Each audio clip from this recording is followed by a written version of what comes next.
Muy bien. El tema que nos ha dicho, saludos a todos, y el tema que nos ha dicho hoy el padre que quiere tocar es delicado, cuidado, porque luego hay gente que se... No, simplemente la imagen que tenemos de Dios. Ah, muy bien, porque me ha dicho que quería contraponer la imagen del Dios cristiano a Alá. Y cuidado, cuidado lo que digamos de Alá, que luego nos persiguen. Hombre, obviamente, es que uno es el Dios imaginado por Mahoma, que es un Dios solitario, autónomo, déspota, Señor absoluto que crea para tener servidores que se sometan a su omnívoda voluntad, porque eso significa lo que significa Islam, sometimiento. Y es la palabra Islam significa sometimiento. Sometimiento. Que es lo que la frase fundamental de los musulmanes es Inshallah, lo quiere Alá, por tanto hay que obedecer. Otro es el Dios de la revelación judío-cristiana, que es un Dios que es Trinidad, que es comunión de personas, que es donación de sí mismo, que es amor, que crea para hacer alianza con el hombre, porque busca la comunión, busca personas libres que se confíen a su voluntad, como un hijo se abandona a la voluntad de sus padres porque se sabe amado. Son, por tanto, dos conceptos muy diferentes de lo que es Dios. Antes de que siga, ha hecho de la tradición judeocristiana. ¿Esta visión de Dios es también judía? Salvo la parte trinitaria, por supuesto. Obviamente, porque en la revelación cristiana es continuación de la religión judía. No hay una ruptura, hay una continuidad y una, digamos así, una plenitud. De hecho, lo que hace la revelación cristiana es llevar su plenitud la revelación del Antiguo Testamento. Porque durante mucho tiempo, quizá no tanto ahora, pero yo recuerdo tiempo atrás, había una contraposición, quizá forzada, entre el Dios del Antiguo Testamento y el Dios del Nuevo Testamento. Sí. Quizá, por eso subrayo, mira, que es el mismo el Dios cristiano que el Dios judío. Eso es una herejía antigua, la herejía de Marción. Ya Marción, ya en el siglo II, III, no recuerdo bien ahora, ya proponía esta distinción. El Dios del Antiguo Testamento es un Dios cruel, un Dios déspota, etc. En cambio, el Dios del Nuevo Testamento es un Dios distinto, es un Dios de amor. No son dos dioses distintos, es el mismo Dios. Lo que pasa es que entender la revelación de Señor es progresiva porque Él se adapta a las capacidades humanas, no impone desde el principio algo que el hombre no puede entender, sino que lo va haciendo teniendo en cuenta las situaciones concretas de las personas, porque Dios se manifiesta en la historia y habla en la historia concreta. Y Jesús dice, no he venido a abolir, sino a dar cumplimiento. A dar cumplimiento. O sea, hay una continuidad.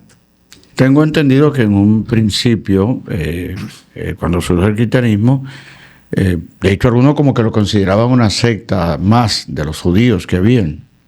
En un principio, muy al principio. Bueno, de hecho, durante un tiempo convivieron en Israel diferentes tendencias judías. Por ejemplo, los esenios, eran una forma de división del ver el judaísmo. Estaban los fariseos, obviamente, los saduceos, de otra forma, los celotes eran también otra forma, y también estaban los nazarenos, que era otra forma de ver, de entender lo que es la revelación judeo-cristiana.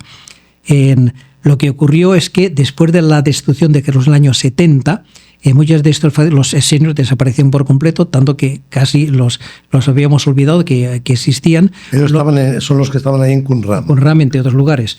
Luego los saduceos, que eran colaborativos con los romanos, fueron masacrados por los celotes, que es los que toman el poder, y los celotes obviamente fueron también masacrados por los romanos. De forma que después de esto únicamente quedaron, digamos, dos interpretaciones, la de los nazarenos y la de los fariseos. Y esa es la que ha llegado hasta nuestros días. En esto sería otro tema de lo que es la revelación, la intención, por ejemplo, el famoso Sínodo de Yamnia, en el que hacia el año 80 aproximadamente se reunieron los judíos que quedaban para defender su identidad, ya que estaban dispersos y corrían el peligro de perderse entre las naciones. Entonces, para defender su identidad, llegaron a la conclusión de conservar las escrituras propias del pueblo judío. Como las escrituras cristianas estaban en griego, ellos tomaron como norma eliminar todo aquello que estaba en griego y adaptar únicamente lo que estaba escrito en hebreo. Por eso tenemos libros como el libro de la sabiduría, que estaba en griego, fue suprimido, algunas partes del libro de Daniel, etcétera, los llamados, nosotros tenemos libros deuterocanónicos, que fueron, esos los suprimieron, y por tanto el canon del Antiguo Testamento hebreo es más corto que el canon que aceptamos nosotros los cristianos. Los protestantes, Lutero aceptó el canon hebreo, el canon judío, no el cristiano en aquel momento. Pero eso ya es otra historia. Es la diferencia de los 6 libros. Sí. Está bien. Pero hablando de la revelación de Dios, si no cronológicamente, esta revelación sí lógicamente se abre con el relato de la creación, el primer capítulo de Génesis. No es el primero, obviamente, pero lógicamente sí. El que dice que Dios creó en el principio el cielo y la tierra. Y dijo Dios. Cuando dice cronológicamente quiere decir que no es el primero escrito. El primero escrito, ni mucho menos. Es muy posterior. De hecho, este primer capítulo de Génesis es un texto exílico o postexílico, tanto ya muy tardío para nuestra concepción. En cambio, hay otros textos.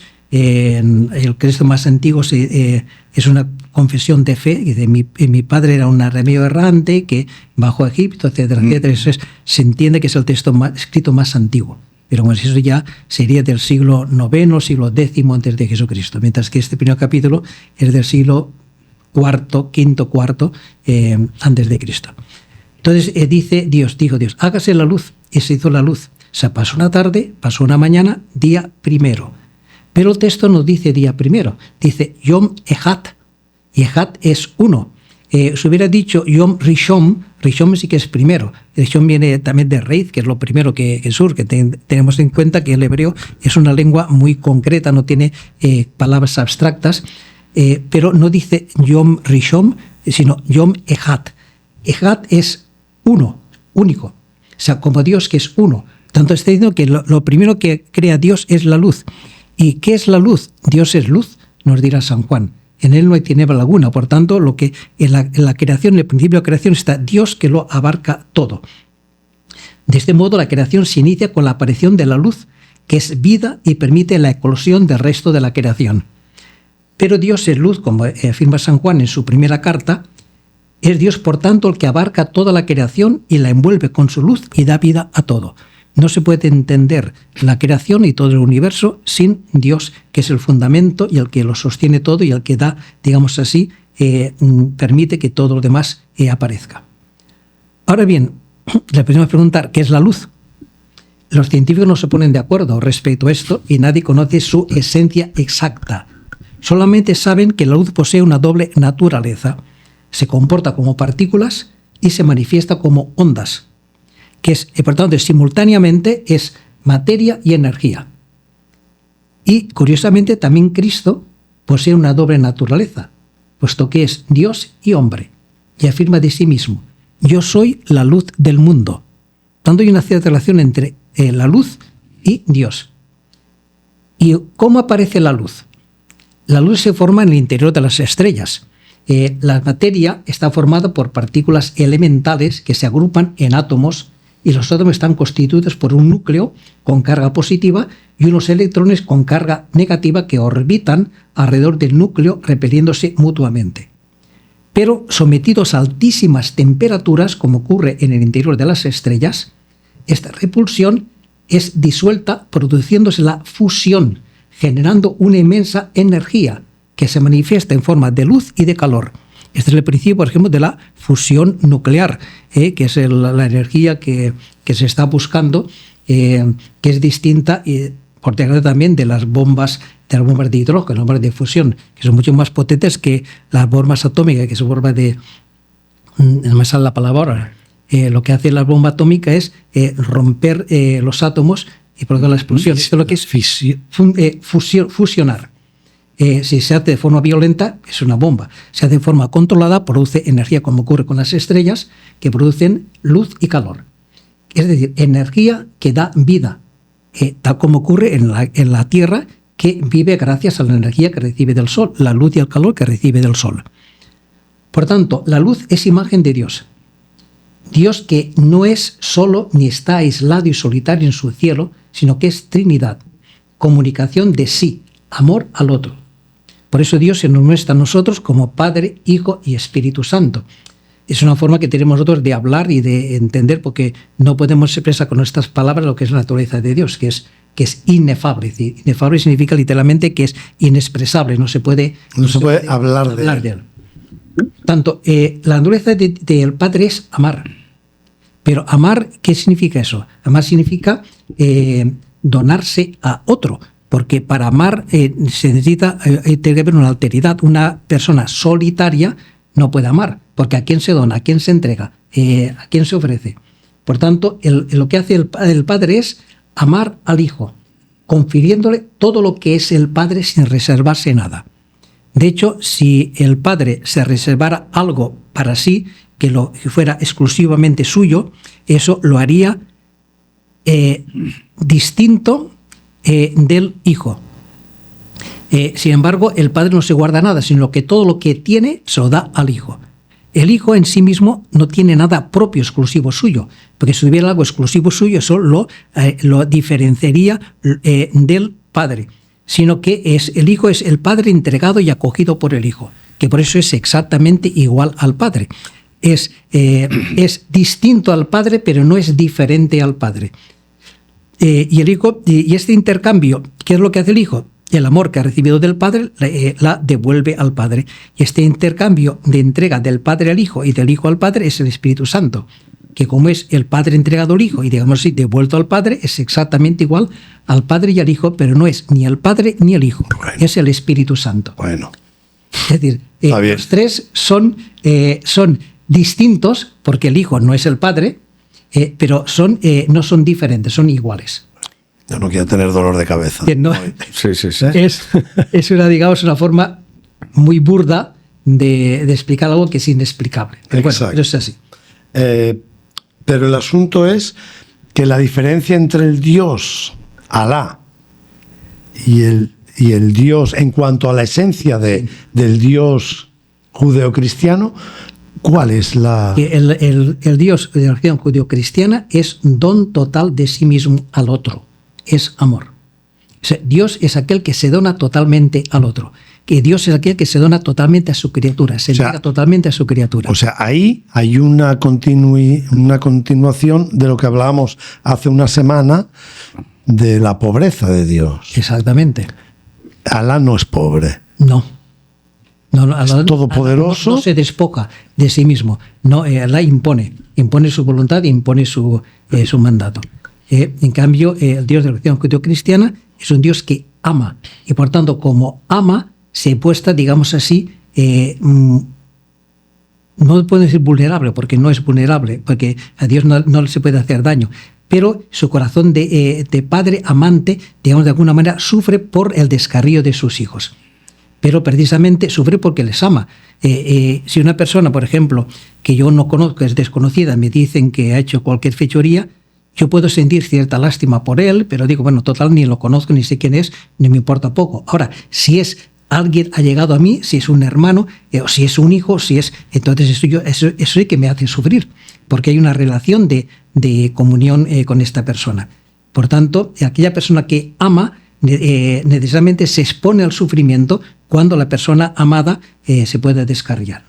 En ese sentido decimos que Dios es pobre. Sí, y es una imagen que nadie tendría de un Dios omnipotente, lo cual un poco sí que confirma que es un Dios revelado. Revelado. Porque si lo inventamos... A nadie se le ocurre inventar eso. Es que de forma natural, si lo inventamos, lo que nos sale es Alá. Obviamente. Esa es la imagen que uno tendría, el Dios fuerte, el Dios... si personalizamos las cosas aquí como son aquí en el mundo, el que tiene poder lo usa a su provecho. Exacto. Normalmente. Uh-huh. Sí, en realidad todos los dioses y de las religiones son inventados por el hombre, y la razón que es inventada por el hombre es que son dioses que responden a la imagen que nosotros tenemos de lo que es el poder. Exacto. El poder se tiene para usarlo. O sea, responde a una proyección humana. Exactamente. Podríamos hablar un poquito de... Seguro que algunos oyentes lo saben y otros no. ¿De dónde nace el Islam? Bueno, el Islam nace de Mahoma. Mahoma es un personaje que tiene ciertas inquietudes religiosas. Él vive en una zona, Arabia, que es una zona politeísta, donde hay muchos dioses y demás. Es mercader, es comerciante y entra en contacto con otras relaciones, sobre todo entra en contacto con el mundo judío y también con algunas sectas cristianas, concretamente los ebionitas. Los ebionitas eran cristianos que aceptaban la humanidad de Jesucristo como un gran profeta, pero no su divinidad. Y de hecho, parece ser que Mahoma tuvo cierta relación, un retiro de varios meses con un monje ebionita. Entonces, con todos estos conocimientos, Mahoma empieza a predicar en contra del politeísmo en burdo que había en su Arabia natal, concretamente en la Meca, donde él vivía, y empieza a predicar de un Dios único, pero es un Dios que se ha formado según lo que ha podido entender, de hecho, copia tanto del judaísmo como del cristianismo. Uh-huh. De hecho, pues muchas de las prácticas musulmanas están tomadas de las prácticas judeocristianas, por ejemplo, como es el Ramadán, el ayuno del Ramadán, como es la peregrinación, etcétera, muchas de estas cosas. Pero bien, entonces él lo que hace es, él, con buena intención, o no sabemos cómo, el caso él empieza a predicar un Dios, pero es un Dios que de alguna manera que él se imagina a su modo de lo que ha oído, lo que ha escuchado, y eso es lo que él predica. Y también dice la Escritura, no te hagas imágenes. No te hagas imágenes, justamente. No te imagines a Dios como es. Dios es como Él se manifiesta, no como yo me lo puedo imaginar. Pero bien, digamos esto aparte, porque a nosotros nos interesa hablar es de nuestro Dios, del concepto que tenemos de Dios, que es el Dios que se ha revelado. Ciertamente nadie se le hubiera ocurrido inventar un Dios como el Dios judeo-cristiano. Un Dios que, como vimos la semana pasada, que es un Dios que se hace pobre voluntariamente, un Dios que ama, un Dios, por tanto, que sufre, un Dios que delega o que restringe su poder para que el hombre pueda vivir en libertad. Entonces, volviendo a la imagen de la luz es también asimismo figura del matrimonio, por ejemplo. Porque en el matrimonio son dos personas de la misma naturaleza, pero incompatibles entre sí.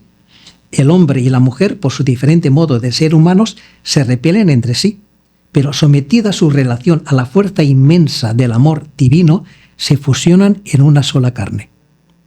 Es el misterio del amor, no del amor humano que da a cambio de recibir, sino del amor divino que es donación de sí sin reservas. El cómo puede ser este amor no es propio del hombre.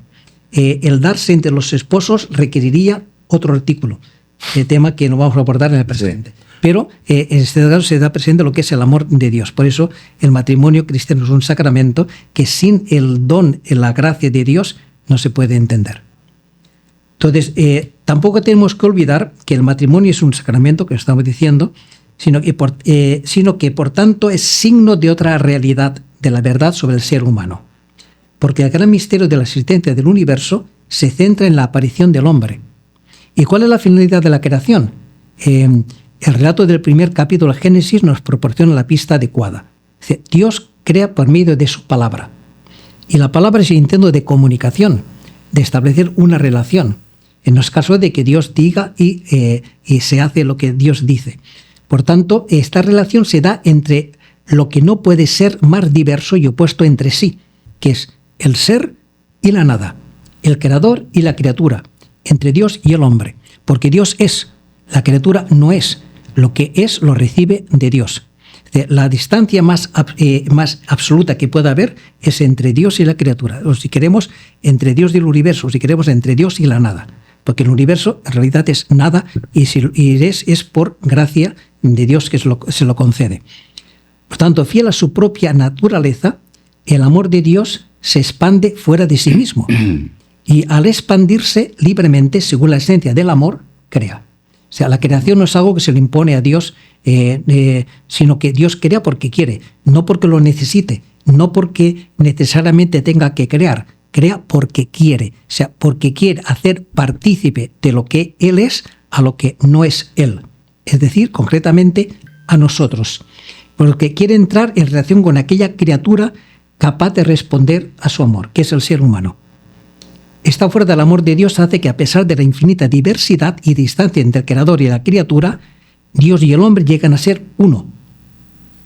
Por el infinito poder del amor divino, Dios y hombre se fusionan hasta ser uno. Ese es el deseo de Dios que se lo ha manifestado el mismo Jesucristo, cuando dice, Padre, que sean uno como nosotros, como tú, Padre, en mí y yo en ti, que ellos también sean uno como nosotros.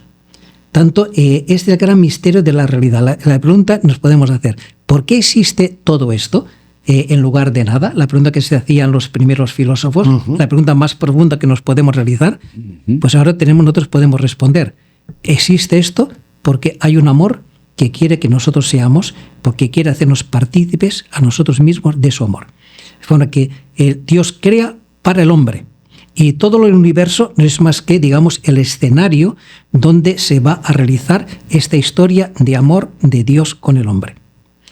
Claro, ya vimos la semana pasada cómo el hombre en su libertad puede negar esta relación, pero Dios, digamos así, se arriesga a esta situación para que pueda realmente establecer esta comunión. Porque si Dios no dejara al hombre libre, no podría tampoco entrar en relación personal con él. Tanto, esta es nuestra vocación. Por eso hemos sido llamados a la existencia. Nosotros existimos por eso y para eso. Es nuestra razón de ser. O sea, somos porque estamos llamados a ser uno con Dios. Y ahí está la gran dignidad de lo que es la persona humana. No somos siervos, somos amigos. No esclavos, somos hijos. No estamos bajo el servidumbre de la ley, sino en la libertad de los hijos de Dios que sirven, obedecen y se abandonan porque se saben amados. Y aquí tenemos también un tema importante, que es el tema a veces equivocado de la ley. Decimos, los mandamientos de Dios. Dios nos manda unas cosas que tenemos que obedecer, porque si no los obedecemos, entonces de alguna manera recibimos el castigo. No tiene nada que ver con eso. Los mandamientos de Dios son un acto de amor de Dios, porque nos trazan el camino que nos lleva a nuestro destino. Es la luz que nos ilumina en nuestro caminar, lo que nos orienta para que lleguemos a la meta a la que Él nos ha llamado. Lámpara. Es tu palabra para mis pasos.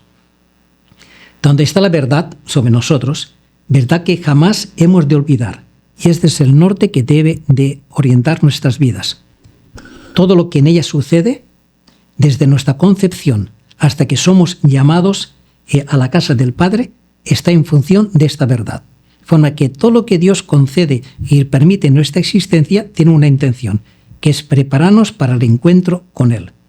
Nosotros generalmente solemos atribuir las causas de nuestros sufrimientos a lo que nos viene de fuera, a la actitud de las personas para con nosotros, a las situaciones, las circunstancias que ocurren entre nosotros. También, por ejemplo, tú insinuabas la semana pasada de qué hacer con las catástrofes naturales. Exacto. Por ejemplo, la enfermedad.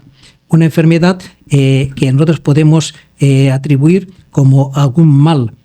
Sin embargo, la enfermedad es también una gracia de Dios, porque la persona enferma, el Señor le concede poder hacerse pequeña, poderse hacer humilde, porque cuando una persona está sana en plenitud de sus fuerzas, lo avasalla todo, lo quiere, es la que dirige, la que manda, la que gobierna, el Señor nos tiene que hacer pequeños para que podamos, para que nos pueda llenar de su amor.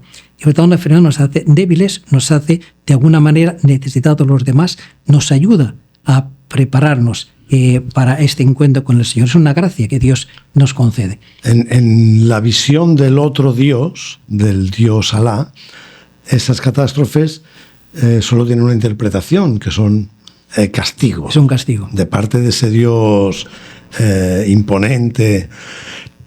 Aunque yo quería preguntarle algo. ¿Daría la sensación de que el Islam ha tenido una deriva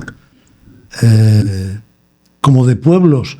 Nació en pueblos que de pronto fueron muy prósperos. O sea, el Islam que vino hacia Occidente era un Islam cultísimo. Bueno, vamos a ver. Desarrollaba ciencia. Ciertamente, pero el Islam... Y ha habido como una deriva al no desarrollo. No, el origen del Islam está en Arabia, que era una zona muy pobre, pero al entrar en contacto con otros pueblos más desarrollados, por ejemplo, el Imperio Bizantino estaba mucho más desarrollado, todo lo que es la Siria, lo que es el Asia Menor, lo que es el norte de África, Egipto, etcétera, incluso Persia, sí. Eran zonas mucho más desarrolladas culturalmente. Todo lo que hicieron los árabes fue asimilar esas culturas, entonces recibieron la cultura de estos pueblos en este sentido.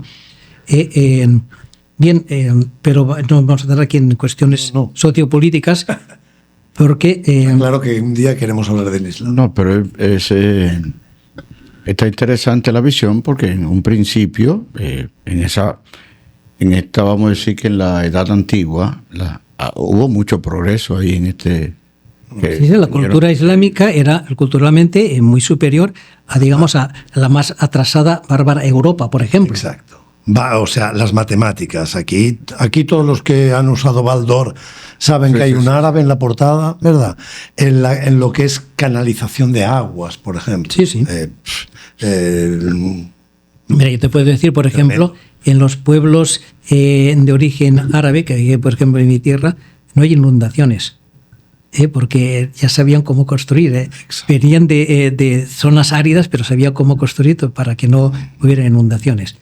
O sea, pero ya no me quedo tanto con eso, que lo pueden haber adquirido de imperios con una cultura alta, pero lo han perdido por el camino. Y el desarrollo social del mundo árabe ha sido un declive. Sí, porque ¿por qué la ciencia ha surgido en digamos, la ciencia moderna, en los países cristianos? Precisamente por la concepción que tenemos de Dios.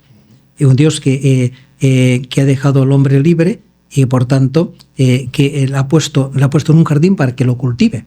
Y hablamos de esto en otro podcast, que el jardín donde Dios coloca al hombre es el mundo que lo ha puesto para que lo cultive, para que lo desarrolle. Evidentemente, el hombre lo cultivará y lo desarrollará adecuadamente si está en comunión con Dios. Si lo que tiene en su corazón es el dinero, es el poder, entonces lo explotará y lo esquilmará, que es lo que está pasando realmente en estos momentos. Y hemos hablado que la verdadera ecología es la conversión a Dios. Sin otro no hay verdadera ecología. Muy bien. Entonces, vamos terminando un poco con esto. Cristo es luz que ilumina al mundo, pero no solo, también sus discípulos, porque ha dicho de nosotros, vosotros sois la luz del mundo. O sea, y además dice, no se enciende una lámpara y la ponen debajo del celemín, sobre el candelero, para que alumbre a todos los que están en la casa.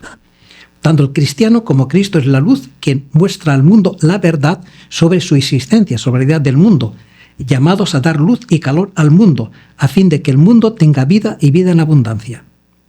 Pero la pregunta es, ¿cómo pueden dar los cristianos vida al mundo? De hecho, la iglesia naciente estaba constituida por pequeñas comunidades ignoradas por las masas que se reunían en las casas para orar, celebrar la Eucaristía y recibir la enseñanza de los apóstoles. ¿Cómo pudieron transformar, por ejemplo, el Imperio Romano y cambiar el mundo pagano? Pues Dios realizó con ellos una obra inmensa. Los puso sobre el candelero. ¿Cómo? Desató la persecución. Y aquellas pequeñas comunidades, como relata la carta de Dioneto, sin que se las conociera de verdad, fueron sometidas a toda clase de mentiras, calumnias, desprecios, falsas acusaciones, acoso y muerte. Y en medio de la persecución y el rechazo de la sociedad, mostraron la luz que ilumina al mundo, el amor al enemigo. Bendecían a quienes les maldecían, acogían a quienes les rechazaban, perdonaban a quienes les asesinaban. Y hoy, ¿qué podemos hacer hoy? En este mundo post-cristiano y apóstata, por añadidura, ¿cómo podrá una iglesia desprestigiada, acosada y rechazada por la sociedad, una iglesia en crisis de identidad, salvar al mundo? Bueno, pues que vendrá la persecución y entonces volverá a brillar la luz sobre el mundo. Para salvar a una sociedad que ya no escucha la predicación y que no reconoce los signos, solo queda la sangre, el testimonio de la cruz. Y para este panorama hemos de prepararnos. Solo los que estén firmemente enraizados en Cristo podrán superar la prueba, resistiendo el vendaval del laicismo y aguantando firmemente el tsunami de la persecución. Eso es lo que nos presenta ante nosotros. Tanto Dios es luz y la naturaleza de la luz es el amor. De hecho, este ser de Dios queda reflejado en su obra creadora. Desde que el hombre empezó a preguntarse por qué existe algo en lugar de nada, se ha ido buscando la realidad de las cosas y las leyes que rigen el universo. Pues bien, ¿cuál es la ley que rige el universo? Pues mira, como escribió en una carta Einstein a su hija Dircel, a la que nunca conoció, de hecho, por su prematura muerte, decía lo siguiente, y cito palabras textuales de Einstein. Hay una fuerza extremadamente poderosa para la que hasta ahora la ciencia no ha encontrado una explicación formal. Es una fuerza que incluye y gobierna a todas las otras y que incluso está detrás de cualquier fenómeno que opera en el universo y aún no ha sido identificada por nosotros. Esta fuerza universal es el amor. Cuando los científicos buscaban una teoría unificada del universo, olvidaron la más invisible y poderosa de las fuerzas, el amor. El amor es luz que ilumina a quien lo da y lo recibe. El amor es gravedad porque hace que unas personas se sientan atraídas por otras. El amor es potencia porque multiplica lo mejor que tenemos y permite que la humanidad no se extinga en su ciego egoísmo. El amor revela y devela y desvela. Por amor se vive y se muere. El amor es Dios y Dios es amor. Así termina la cita de Einstein. Tiene razón el gran científico, porque toda la creación muestra el ser de Dios. O sea, de hecho, toda la creación muestra la naturaleza de Dios. ¿Qué es lo que hace el sol? El sol no vive para sí mismo, sino que se está entregando, desgastando, está combustiendo, gastando su combustible natural para que la Tierra tenga vida. Y el sol, dará vida muriendo. De hecho, llegará un momento en que se desgastará y morirá. Dentro de 5.000 no estaremos aquí. 5.000 millones de años más o menos, ¿no? Pero bueno, pero así será. Entonces, la Tierra, a su vez, ¿qué es lo que hace? No vive para sí, sino que ofrece sus sales, sus minerales, sus nutrientes para que las plantas puedan germinar y puedan vivir. Las plantas, lo que lo tienen, lo dan. Dan su sombra, nos dan sus frutos, nos dan su frescor, se dan a sí mismas. Una mata de mango no se come sus mangos, los da. La fuente no se bebe su agua, la da para que otros vivan. Y esto es la ley que rige todo el universo. Quien no ha descubierto esta fuerza unificada que mueve el universo, no ha conocido la verdad que todo lo sostiene. Y esa es, por tanto, esta es la razón de nuestra existencia. Nos vivimos para amar, para donarnos, para que el otro pueda vivir. Okay. Esta es la diferencia entre un Dios y otro Dios. Hay un Dios inventado o proyectado desde la necesidad de un, y otro revelado, y que se nos escapa, y a veces por eso entender a Dios nos descoloca, nos coge a pie cambiado. Sí, porque nunca hubiéramos nosotros inventado un Dios de esta clase. No. Como nunca hubiéramos inventado un Redentor que muere crucificado. En absoluto. Si hubiéramos inventado un triunfo en la cruz. Un revelador, hubiera sido otro poderoso, vencedor, etc. Bueno, pues esta es nuestra propuesta de hoy, para dejarnos pensando un poquito en la esencia de Dios, de este Dios, comparándolo con otros. Nada, pronto vendremos con más temas, semana próxima, Dios mediante. Les esperamos aquí, si quieren. Hasta luego. Muy bien.